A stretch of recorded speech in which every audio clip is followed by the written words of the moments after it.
Hello, everybody, and welcome to China.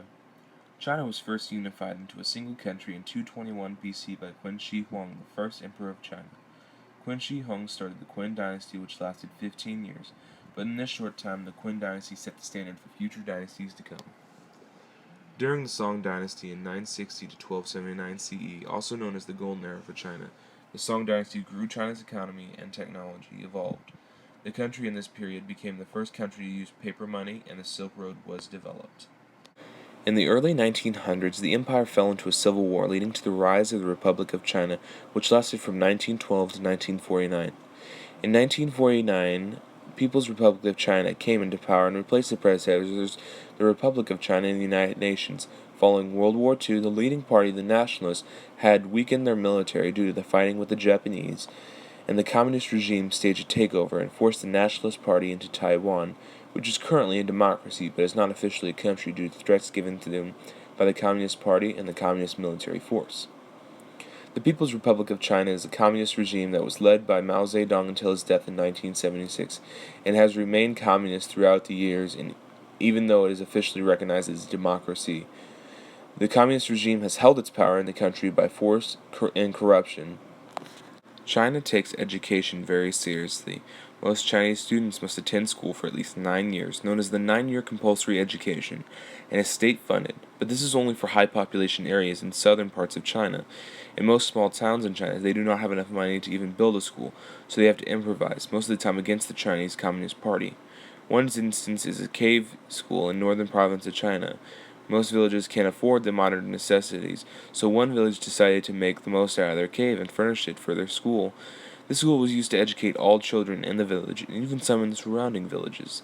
The Chinese Communist Party learned of this school and believed it was an embarrassment to the education system, and sent in troops to shut it down. They closed the school and did not provide funding to the village to build another school, so the village is going uneducated. Also, if a child shows exceptional physical ability, they will be taken out of class and trained, some even starting training as early as 6 years old. Bruce Lee was one of these children.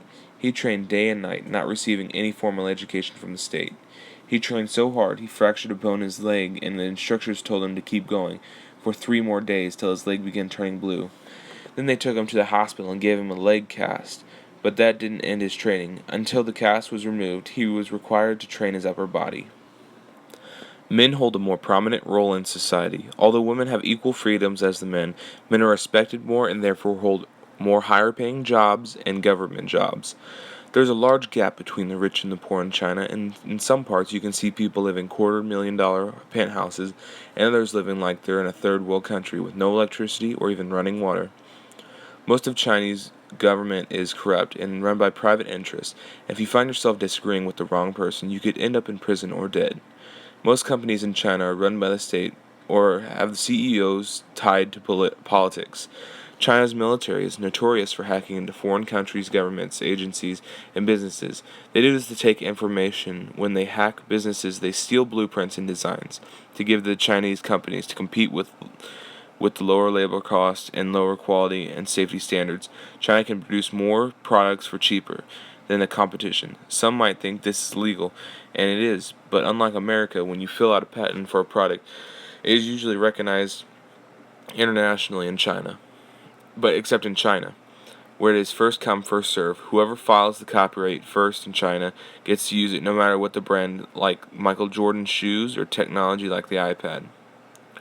Due to the amount of factories in China, pollution is a major problem, causing many citizens to die early in life from disease from polluted water or malnutrition due to lack of growing crops. The Chinese Communist Party tries to cover this up, like during the 2008 Beijing Olympics. The Chinese Communist Party banned motor vehicles, shut down factories, and stopped production of millions of dollars in goods to clear the skies for the Olympics, and it worked during the Olympics. Beijing boasted a beautiful blue sky, but a day after the Olympics reopened, they reopened the factories and unbanned motor vehicle travel. Less than 10% of China's water is drinkable. China has restrictions on religion. Even though it says in its constitution that it has freedom of religion, only 5 religions are allowed: Buddhist, Taoist, Muslim, Catholics, and Protestants. Any religion that is believed to be against the communist regime will be banned, and anyone that practices these religions will be beaten and arrested and sometimes even killed, such as the people who practice Fong Yang, which is not necessarily a religion, but is a way to meditate. China's official language is Basic Mandarin, but there are many different dialects, and even other languages completely in China's business dealings. In China's business dealings, touching your face during a meeting is considered rude, so don't do it. If you are scheduling a meeting in China, check the Chinese calendar and make sure you're not scheduling during a holiday or a state-run event, because most of the country will be shut down and it will be very hard for you to get people to come to the meeting. And Chinese currency is called the yuan, and it is worth 16 cents per US dollar. China used to be one of the biggest business centers in the world, but has lost that due to the government and its tight restrictions on free business.